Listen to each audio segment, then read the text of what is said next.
something that you can play on the mobile, or it's just really short, can take you a very short amount of time.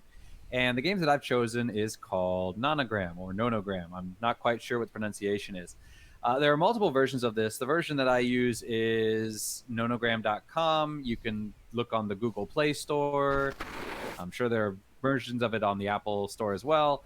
But because this is kind of an open source thing, kind of like Sudoku, you're going to have multiple versions of it. So you should have no problem finding at least some version of it. So the way nonograms work are similar to Sudoku in that these are logic puzzles. And the way it works is you'll see a grid, and at either the top of the grid or on the side of the grid, you'll see a series of numbers. And those numbers are going to tell you how long a sequence of on squares are. So, for example, if you see something that says 2, that means that you would have 2 filled in squares in a row. If it says 3, you would have 3 filled in squares in a row. And then you have basically using this, you have to figure out where your filled in spaces are and where your not filled in spaces are. And so by looking at the side and looking at the top, you can tell basically where these are going to go. So this is going to be kind of a logic problem. You can start really, really small. I think some of the smallest ones on nonogram.com are 10 by 10. And then later on, they have some that go up 15 by 15. And then, of course, they also have ones that go up 20 by 20. So I started off with the 10 by 10s. They're usually really simple. You can knock them out in like, 2-3 minutes.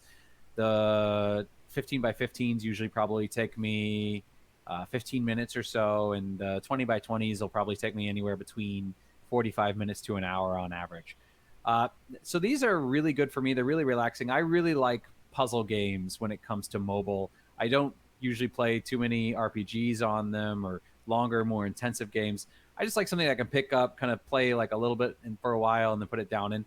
And like I said, it is for the more difficult ones. It can take me up to an hour to solve them, but it's great because it saves your progress. So what I can do is I can just, try to figure it out for maybe 2 or 3 minutes and then close it, put it away, kind of let my mind relax a bit. And then when I come back, I can do it. But it's just one of those things where it's not overly difficult. It's just logic and it just takes a little bit of work. So it is for me a very good way to kind of relax and kind of distract my mind for a while. I like patterns and I'm really big into Sudoku and that sort of thing. So for me, this was a perfect addition to kind of my little puzzling zen. What about you, Korean? Do you enjoy those kind of things, or what do you enjoy? Mobile gaming wise, I used to game a lot back in the day on my phone. I'm actually trying to game more. For this week's episode, I did game more than I usually do. I have iPad Pro, so when I do mobile game, I tend to use my iPad and I play Hearthstone exclusively. I haven't really played any other game, I mean, typical mobile game in a while. I don't tend to go for this kind of game. I have installed like programming games or other stuff, but that's kind of related to work in a sense. These kind of games, I have less patience than what I used to have a long time ago, so they frustrate me. So you are a far better man than I am to be able to play this kind of game. Oh no, I love like this, like I said, Sudoku, Minesweeper. What was that old game that they had on Windows? Was it Pipe Dream or something like that, where you had to connect the pipes to get the water to flow through? I've always really enjoyed these kind of logic puzzle games, and so for me, when I originally saw this one, I was like, it looks kind of weird, but I tried it out, and it just really was right up my alley. So it was recommended actually by my Sudoku app. Recommended this app, so I Oh, cool. tried it out. Yeah, yeah. How long have you So been I would playing really, this? huh? How long have you been playing? I've been playing this for a while now, a couple of months at least.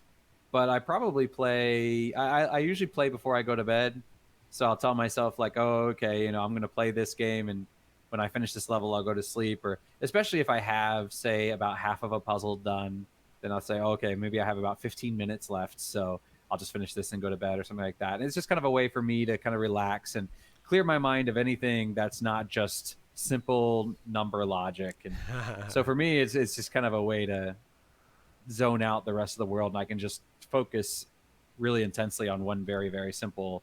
Although, it is difficult sometimes for the logic, but the concept is very simple. It's kind of a what's the word I'm looking for? like one of those jobs where the job isn't it's kind of physically intensive, but it's not super mentally intensive. This is kind of the opposite of that. You know, it just occupies all my brain, so I can let the rest of it kind of phase out. So I totally understand. I do the same thing before I go to sleep. Not play this, but I do something that helps me to sort of zone everything out and just sleep better. so about you, what do you usually like to do in your spare